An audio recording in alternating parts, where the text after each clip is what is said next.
좋아요와 댓글, 구독, 알림 설정까지 놓치지 마세요. 뉴스 속 경제 이슈는 더 쉽고 깊게, 최신 고용 동향은 더 빠르게 전해드리는 고용브리핑 365 시간입니다.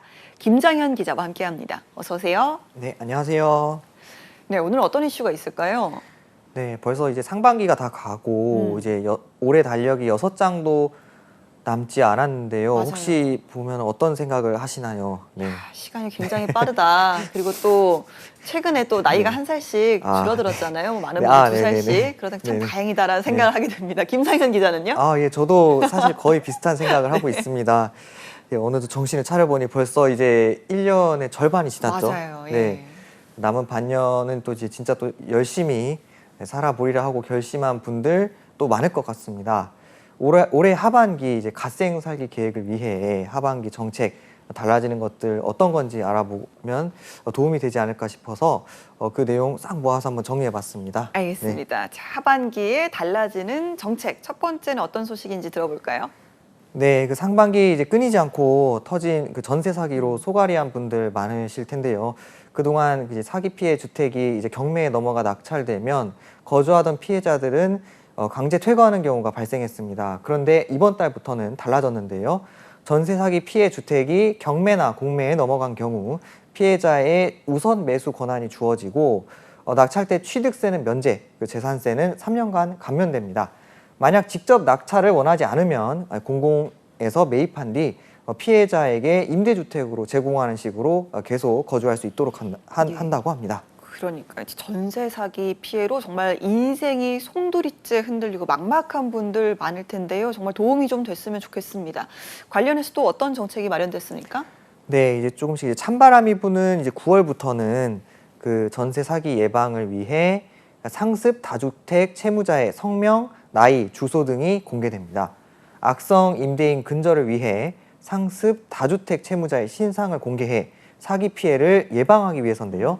공개 대상은 3년 내 2건, 합산 2억 원 이상 구상 채무가 발생한 임대인입니다. 공개가 결정되면 신상뿐 아니라 미반환 보증 금액도 확인할 수 있습니다. 주택도시보증공사의 대위 변제 금액 등도 확인할 수 있어 여러모로 안전한 계약이 가능해질 것으로 기대됩니다. 그리고 전세 사기에 공인중개사들도 연루돼 충격을 줬었는데 이 부분도 달라집니다. 그러니까 전세 사기 피해 방지를 위해서 공인중개사 관련 부분도 강화가 되는 걸까요? 네, 이제 공인중개사법을 개정해서 그 중개사들의 책임과 역할을 강화하기로 한 건데요. 공인중개사는 임대차 중개 시 임대인이 확인해야 할 주요 정보에 대한 열람 권한 등을 설명해야 하고, 중개보조원은 중개 의뢰인을 만날 때 반드시 자신의 신분을 밝혀야 합니다. 또 위법 공인중개사의 자격 취소 요건을 금고 이상, 그리고 직무 관련 형법상 범죄로 확대해 처벌을 강화했습니다. 네, 그리고 하반기 달라지는 정책 가운데 관심 가지면 좋을 정책 두 번째 어떤 겁니까? 네, 그 살림을 꾸리려는 그 예비 부부들에겐 결혼 자금 마련이 큰 고민입니다. 부모가 도와주려고 해도 증여세 때문에 부담이었는데 이런 부분의 부담을 줄여주겠다는 겁니다. 네, 지금은 증여세 한도가 얼마나 되죠? 네, 현재는 부모가 그 자녀 한 명당 재산을 증여할 때 10년간 5천만 원까지만 세금을 물리지 않고 있는데요. 이런 결혼 자금을 주는 용도에만 이 5천만 원 공제 한도를 늘리겠다는 겁니다.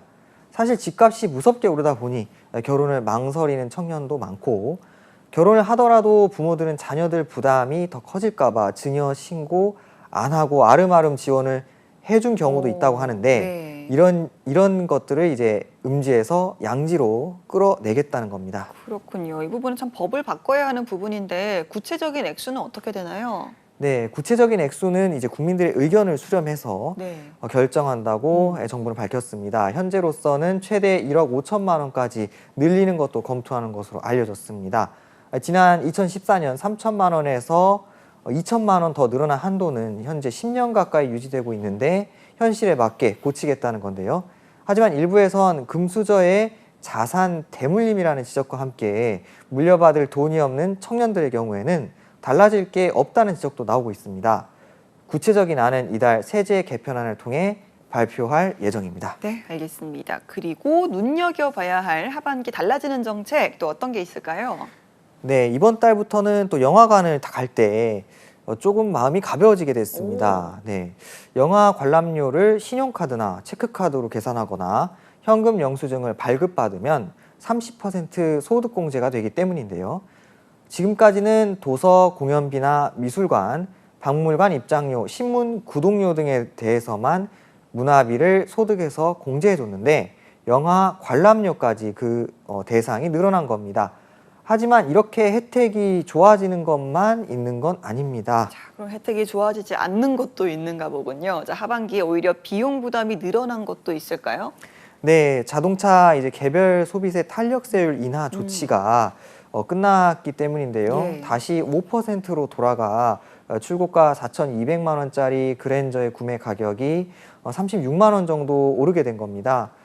다음으로 눈여겨볼 제도는 바로 우리 안전과 관련한 제도인데 혹시 신당역 그 살인 사건을 기억하시는지요? 그럼요. 직장 동료였던 여성을 스토킹하다가 끝내 살인까지 했던 그런 사건 아니겠습니까? 네, 피해자를 그 스토킹한 혐의로 이미 재판을 받던 중에 이런 합의 요구가 받아들여지지 않자 잔혹한 범행을 저질렀던 건데요.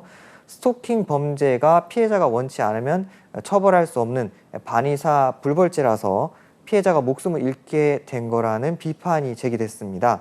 결국 법 개정이 이뤄졌고 이달부터는 피해자의 합의 여부와 관계없이 스토킹 가해자를 처벌할 수 있게 됐습니다. 네, 요즘 인터넷을 통한 온라인 스토킹도 증가하는 상황인데요. 이런 부분에 대한 처벌도 좀 달라진 게 있을까요? 네, 개인정보를 인터넷에 올리거나 그리고 이제 다른 사람으로 소개 활동하는 온라인 스토킹 역시 처벌 범위 안에 들어가게 됐습니다. 그뿐만 아니라 이제 스토킹 피해자를 보호하는 조치도 강화됐는데요. 스토킹 피해자는 피해자 가족이나 동거인에도 접근이 금지되고요. 스토킹이 발생했을 때부터 주거와 의료 지원을 받을 수 있고 절차 안내는 전화 상담으로도 가능합니다. 네, 자, 마지막 눈여겨봐야 할 하반기 정책 이슈 어떤 게 남았을까요? 네, 올해 상반기에도 이제 스쿨존에서 사고가 반복돼서 어린이가 목숨을 잃는 일이 이어졌습니다. 네. 이런 스쿨존 교통사고를 줄이려는 방안이 시행됩니다. 우선 운전자들이 어린이 보호구역을 좀 더 명확히 알아볼 수 있도록 보호구역 내 건널목이 노란색으로 칠해집니다. 경찰청에 따르면 지난해 전국 7개 시도에 3개월간 시범 설치한 결과 보행자, 운전자 모두에게 만족도가 높은 것으로 조사됐습니다. 보호구역을 인지하는 효과가 큰 만큼 운전자도 어린이들도 더 안전해질 것으로 기대됩니다. 네, 그런데 최근 스쿨존에서의 사고도 그렇고요. 코로나19가 사실상 종료되면서 음주운전 사고가 늘고 있지 않습니까? 네, 하반기에는 음주운전 처벌도 강화됩니다. 네. 그 사상자를 여럿내거나 사고를 저지르고 도주하면 중대 음주운전 사망사고로 분류하고 차량을 압수 또는 몰수할 수 있게 되는 건데요. 술에 취해 차를 몰다 적발된 게 5년 내에 3회 이상이면서 다시 음주운전을 해도 마찬가지입니다.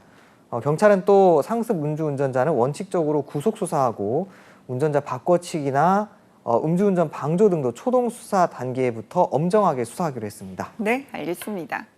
자, 이번 달을 시작으로 달라지는 정책들이 많은데요. 일상의 꿀팁 미리 준비해서 챙길 수 있다면 더 좋겠죠. 오늘도 김장현 기자와 함께했습니다. 고맙습니다. 감사합니다. 지금까지 고용브리핑 365였습니다.